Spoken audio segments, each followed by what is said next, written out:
আসসালামু আলাইকুম এভরিওয়ান, কি অবস্থা সবার? আশা করি সবাই ভালো আছেন, সুস্থ আছেন, সুন্দর আছেন। আমি আলহামদুলিল্লাহ ভালো আছি।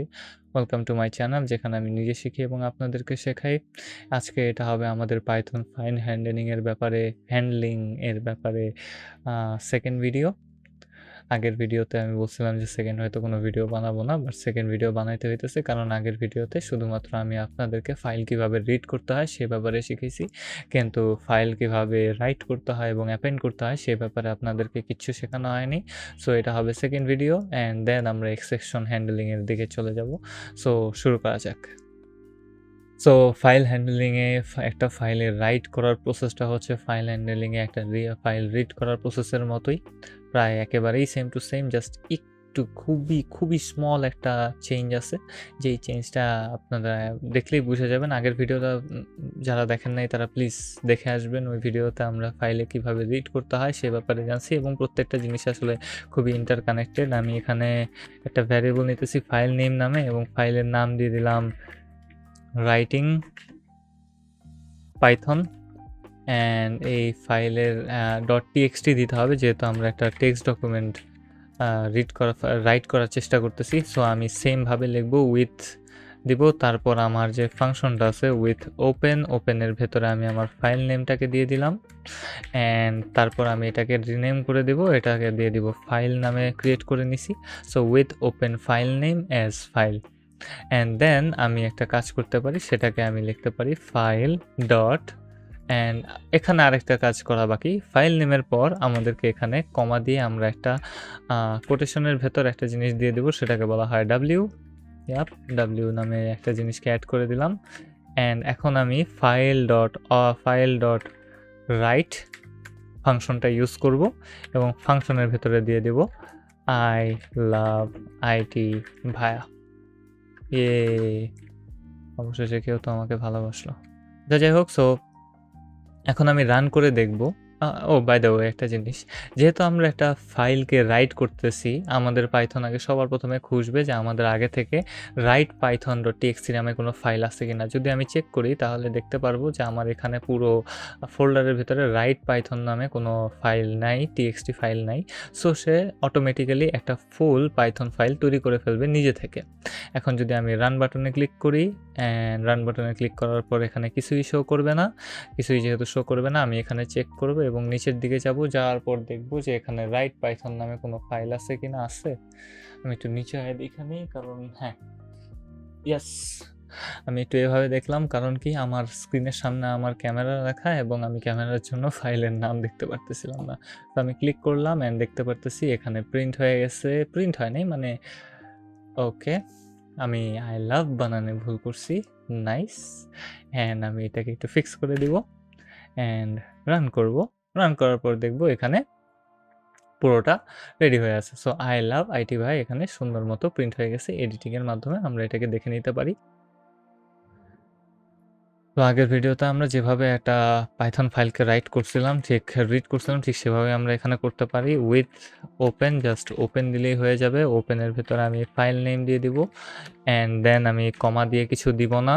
কারণ হচ্ছে এই যে যখন আমরা একটা ওপেন ফাংশনটাকে ইউজ করি, তখন সে বুঝে যে আসলে পাইথন নিজে থেকে বুঝে নেয় যে আমরা একটা ফাইলকে রিড করতে যাচ্ছি, এবং এই ফাইলটাকে আমরা বাই ডিফল্ট রিড করতে যাচ্ছি, রাইট করতে চাচ্ছি না। সো রাইট করার সময় আমাদেরকে জানিয়ে দিতে হয় ডাব্লিউ দ্বারা, এবং রিড করার সময় আমরা জানিয়ে দিতে পারি কমা দিয়ে, আমরা জাস্ট কোটেশনের ভেতরে আর দিয়ে দিতে পারি, অ্যান্ড আর দিয়ে দিলে সে আপনি এটাকে রিড করে নেওয়ার অপশনটা বুঝে নেবে। অ্যান্ড অ্যাজ ফাইল, তারপর আমি লিখব কন্টেন্ট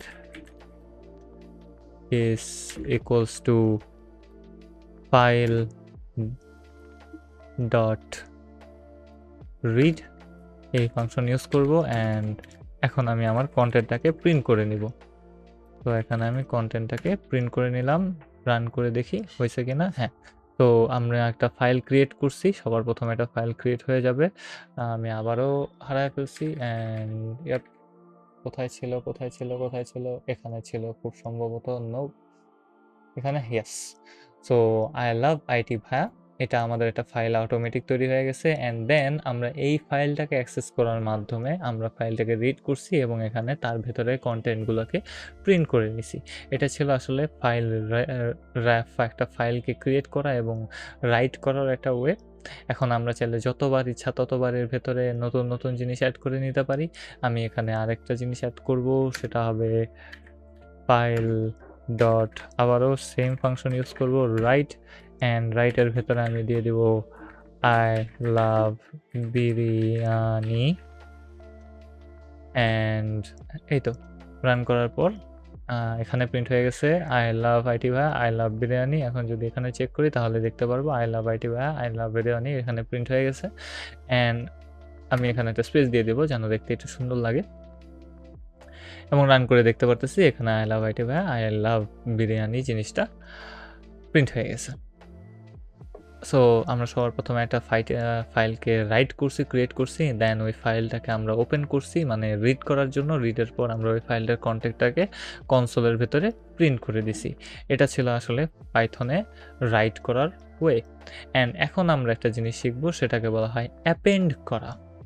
অ্যাপেন্ড করা কী জিনিস? আমরা যখন লিস্ট করছি তখন একটা জিনিস আমরা দেখছি যে একটা ফাইলের ভেতরে অ্যাপেন্ড করা খুবই ইজি একটা ওয়ে হচ্ছে যে আমরা কোনো একটা ফাইলের ভেতরে অ্যাপেন্ড ফাংশনকে ইউজ করতে পারি, অথবা লিস্টের ভেতরে আমরা অ্যাপেন্ড ফাংশনটাকে ইউজ করতে পারি। তাহলে ওই লিস্টের ভেতরে অটোমেটিক একটা ওই যে এলিমেন্টটাকে আমরা অ্যাপেন্ড করতে চাচ্ছি সেটা এন্ট্রি হয়ে যাবে, অটোমেটিক ইনসার্ট হয়ে যাবে, এন্ট্রি হয়ে যাবে, ইনসার্ট হয়ে যাবে। অ্যান্ড আমি একটু টায়ার্ড, এই কারণে আমার কথা একটু উল্টাপাল্টা হয়ে যাইতেছে, কারণ আমি মাত্র ভার্সিটি থেকে আসছি। সো ওইটা যেহেতু অ্যাপেন্ড হয়ে যায়, ঠিক তেমনইভাবে এখানে আমরা একটা জিনিস দেখতে পারতেছি, যখন আমরা ফাইল ডট রাইট ফাংশনটাকে ইউজ করতেছি তখন আই লাভ আইটি ভাইয়া সাথে সাথে এখানে আই লাভ বিরিয়ানিটা রেডি হয়ে যেতেছে, মানে পাশাপাশি তৈরি হয়ে যাচ্ছে। অ্যান্ড আমি এটাকে কপি করে এটাকে কমেন্ট করে দিলাম। আমি সেম কাজটাই করব, জাস্ট আমি একটু চেঞ্জ করে দেব, এখানে সব কিছু ঠিকঠাক থাকবে। আমি এখানে জাস্ট ডাব্লিউ এর বদলে এ দিয়ে দেব। অ্যান্ড এখন যদি আমি রান করি তাহলে একটা জিনিস আমরা খুবই উইয়ার্ডলি দেখতে পারবো, সেটা হচ্ছে যে আমাদের ফাইলটায় দুইটা জিনিস প্রিন্ট হয়ে গেছে একসাথে। এটা হওয়ার পিছনে কারণ কি আমি নিজেও জানি না, বাট হয়ে গেছে কোনোভাবে। সো আমি এটাকে, যেহেতু আমরা রাইট করছিলাম, সো রাইটের উপর এখন আমরা অ্যাপেন্ড করতে চাচ্ছি। রাইট করলে যখন আমরা একটা টেক্সট ডকুমেন্টকে রাইট করি তখন সে বারবার এটাকে ক্লিন করে, আগের যে এলিমেন্টগুলো আছে ওই সবগুলাকে রিমুভ করে দেয়, এবং রিমুভ করার পর সে ওটার ভেতরে একটা নতুন করে যা আমরা এন্ট্রি করতে চাই সেগুলোকে অ্যাড করে নেয়। কিন্তু যখন আমরা অ্যাপেন্ড ফাংশনটাকে ইউজ করি, সে খুঁজে বের করে যে রাইটিং পাইথন নামে কোনো টেক্সট ডকুমেন্ট আছে কিনা, যদি থাকে ওইটার সাথেই আরও কয়েকটা জিনিসকে ইমপ্লিমেন্ট করে দেয়। সো এই ক্ষেত্রে আমরা যখন এটাকে রাইট করতেছি, এখন যদি আমি আরও কয়েকবার যদি এটাকে প্রেস করি তাহলে দেখবো আস্তে আস্তে আমার লাইনের সংখ্যা বাড়তে থাকবে, কারণ এখানে সে আস্তে আস্তে এন্ট্রি হইতেছে, একটা একটা করে এলিমেন্ট এন্ট্রি হইতে থাকবে। সো দেখতে পারতেছি যে আমার ফাইলের ভেতরে এতগুলা জিনিস এন্ট্রি হয়ে গেছে। এখন রাইট পাইথনের ভেতরে যাই, সেম ওয়েতে দেখতে পারবো এখানেও পুরা একটা লাইনের মতো বিশাল বড় লাইন প্রিন্ট হয়ে গেছে। এটাকে আমি একটু সাজায় গুছায় দিতে পারি, যেমন এখানে আমি একটা নিউ লাইন দিয়ে দিলাম। নিউ লাইন দেওয়ার পর আমি এখন যদি ট্রাই করি তাহলে দেখতে পারবো একটা নিউ লাইন তৈরি হয়েছে। এখানে নিউ লাইন তৈরি হবে না, বিকজ এটা টেক্সট ডকুমেন্টের জিনিসপাতির মধ্যে। এখানেও নিউ লাইন তৈরি হয়েছে, সো নিউ লাইন তৈরি হওয়ার পেছনের মেথডটা হচ্ছে এটা। সো পাইথনে আমরা একটা ফাইলকে রিড করা জানলাম, ফাইলের ভেতরে কিভাবে রাইট করতে হয় সেটা জানলাম, পাইথনের ভেতরে কিভাবে ওই ফাইলের ভেতরে কিভাবে নতুন লাইন অ্যাড করতে হয় সেটা জানলাম, এবং আমরা ওই অ্যাড করা লাইনগুলোকে একসাথে তৈরি করা এবং কিভাবে আমাদেরকে কনসোলে শো করতে হয় সেটাও শিখে ফেললাম। সো এটা ছিল আমাদের ফাইল হ্যান্ডেলিংয়ের উপরে ফুল যে বেসিক সেটা। আশা করি আপনাদের এই জিনিসটা ভালো লাগছে। আমরা পরের ভিডিওতে পাইথন এক্সেপশন হ্যান্ডেলিং নিয়ে কথা বলবো ইনশাআল্লাহ। So stay tuned. সো কেমন লাগলো ভিডিওটা?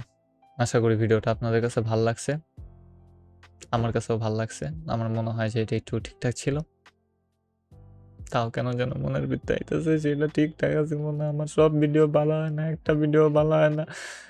আমি কত কষ্ট করে ভিডিও বানাই, একটা ভিডিও সুন্দর হয় না। হ্যাঁ, কষ্ট লাগে আমার। ভিডিওতে লাইক আয় না, ভিডিওতে ভিউ আয় না, ভিডিওতে সাবস্ক্রাইবার আয় না। চ্যানেল পড়ে রয়েছে 2-3 মাস হয়ে গেল, কোনো 2টা মাত্র সাবস্ক্রাইবার পাইছি আমি। হ্যাঁ, কিতা করলাম আমি? ভিডিওটা ভালো লাগলে লাইক করেন, কমেন্ট করেন, তা সাবস্ক্রাইব করে যান, বেল আইকন প্রেস করেন, কারণ আমি এরকম ভিডিও বানাই নিজে শিক্ষা, তারপর ওই ভিডিও আপলোড করে দিই। সো যদি ভিডিওটা ভালো লাগে তাহলে অবশ্যই একটা লাইক করবেন, একটা কমেন্ট রেখে যাবেন আমার ভুল ত্রুটিগুলো এবং আপনারা যা যা শিখতে চান সে ব্যাপারে, তাহলে আমি সেগুলো শিখতে পারবো এবং আপনাদেরকে শেখাতে পারবো। এখন আমি যা আপলোড করতেছি সবই আমি যা ডেইলি শিখি সেগুলো এবং আগে যা শিখছি সেগুলো। সো অবশ্যই একটা সাবস্ক্রাইব করবেন, এমন কন্টেন্টের জন্য বেল আইকনটাকে প্রেস করে দিবেন যেন আমার প্রতিদিনের যে আপলোড করা ভিডিও থাকে সেগুলোর নোটিফিকেশন আপনারা প্রতিনিয়ত পেয়ে যান। So see you letter.